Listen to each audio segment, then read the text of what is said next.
देखो, शास्त्र में कई प्रकार की विधियां बताई गई हैं। तंत्र विधि, मंत्र विधि और यंत्र विधि। विधियां सारी कार्यरत हैं।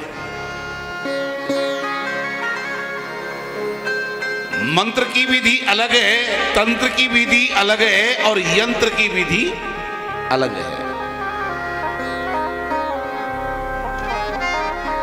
जिसमें जिसको सिद्धि की प्राप्ति हो जाए, मंत्र की प्राप्ति सिद्धि हो गई, मंत्र लाभदायक है।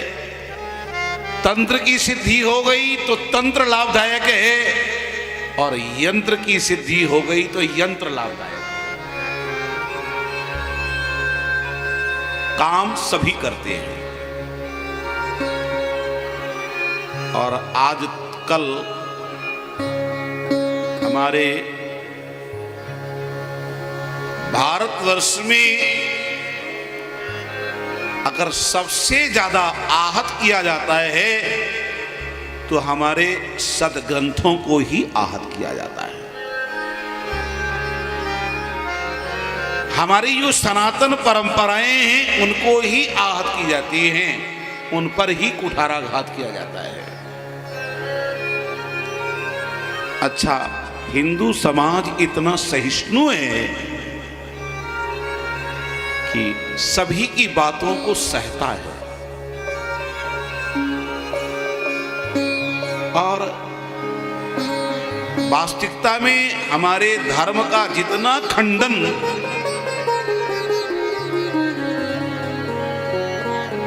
हिंदू समाज से मिलकर के लोग करते हैं, उतना खंडन अन्य समाजों का नहीं है।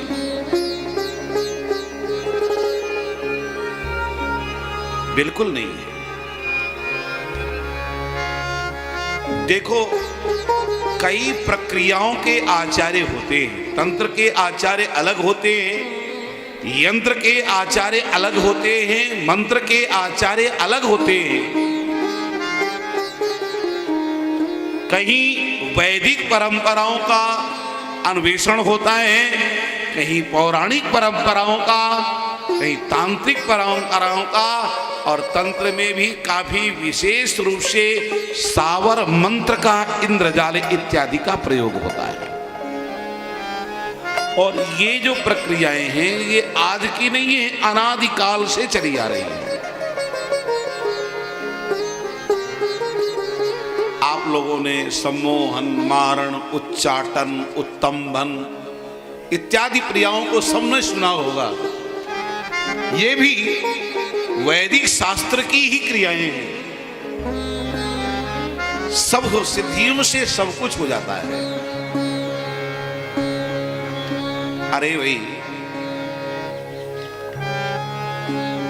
सिद्धियों से कोई अगर मन की बात जान लेता है या सिद्धियों से कोई अपने धर्म को यथास्थित रखने का प्रयास करता है तो कोई गलत काम नहीं है ना? गलत नहीं है, सही है। अपनी अपनी अलग अलग विधाएं हैं, परंपराएं हैं। अब आजकल मीडिया के लोग सबसे ज्यादा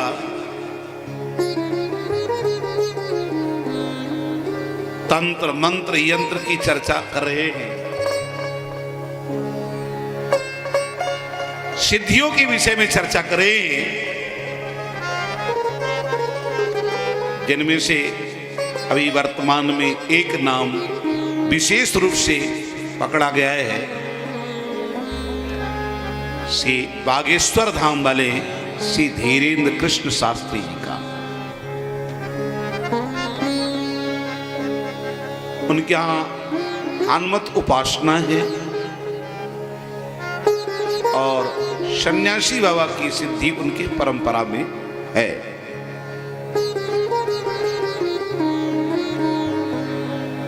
भागवत कृपाएं है, गुरु कृपाएं है, उसके बल पर वो कार्य कर रहे हैं। अगर भारत के लोगों को थोड़ा बहुत उनसे लाभ मिल जाता है तो अन्य धर्म के लोगों का नुकसान क्या होता है? किसी को क्या नुकसान है? किसी संत, किसी महात्मा के पास बैठकर अगर किसी को शांति मिलती है, किसी संत की बात, किसी ब्राह्मण की बात मानने पर उसका कल्याण हो जाता है, तो क्या नुकसान है?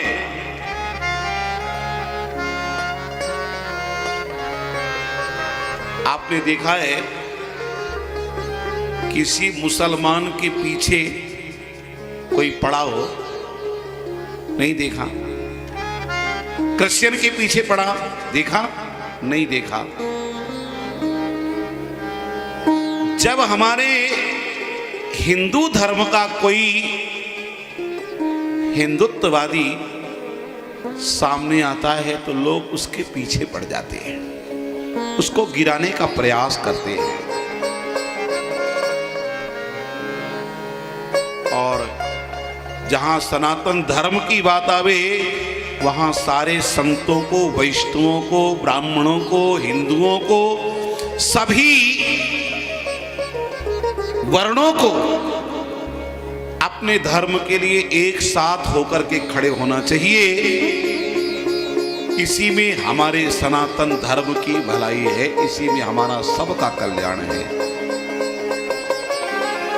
हम आज तक बोलना नहीं चाहते थे और आज इसलिए बोल रहे हैं कि अब हमारे सनातन धर्म में अत्यंत कुठाराघात हो रहा है। तो हमारे हिंदू धर्म के विपक्ष में कोई न बोले, किसी को नहीं आना है हिंदू धर्म के शरण में तो कोई बात नहीं, वो ना आवे।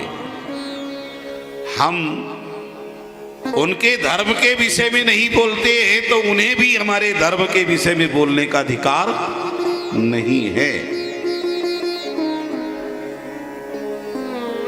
हमारे धर्म में आने की अगर आपको आवश्यकता है तो आप हमारे हिंदू धर्म में 100 बार आओ, क्योंकि हम जानते हैं कि हमारे हिंदू धर्म से बढ़कर के दुनिया में कोई दूसरा धर्म है ही नहीं।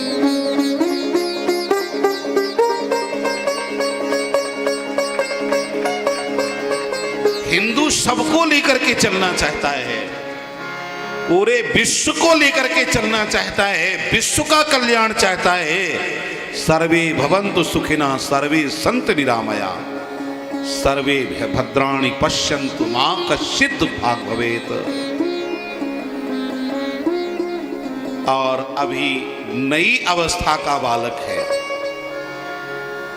धीरेन्द्र कृष्ण शास्त्री, नई अवस्था का बालक है। अगर संपूर्ण भारत में वो ऐसा कार्य कर रहा है, सामाजिक कार्य कर रहा है, समाज के कल्याण का कार्य कर रहा है, तो कोई गलत कार्य नहीं कर रहा है, किसी की चोरी चंडाली छिनारी नहीं कर रहा है, वो समाज सुधार का कार्य कर रहा है और समाज के मंगल के लिए वो भजन करता है, सिद्धि करता है, तो कोई गलत नहीं है, बहुत अच्छा है। हमारे हिंदुओं के लिए भी अच्छा है। अगर ये विधाएं भी कोई नहीं करेगा तो हमारे हिंदू संप्रदाय की, हिंदू परंपराओं की विधाएं भी धीरे धीरे लुप्त हो जाएगी। इनकी भी आवश्यकता है, लुप्त नहीं होना चाहिए, इन्हें जागृत करके रखना चाहिए। और धीरेन्द्र कृष्ण शास्त्री बहुत अच्छा कार्य कर रहे हैं, पूरे देश के लिए कार्य कर रहे हैं। श्री सीताराम जी महाराज।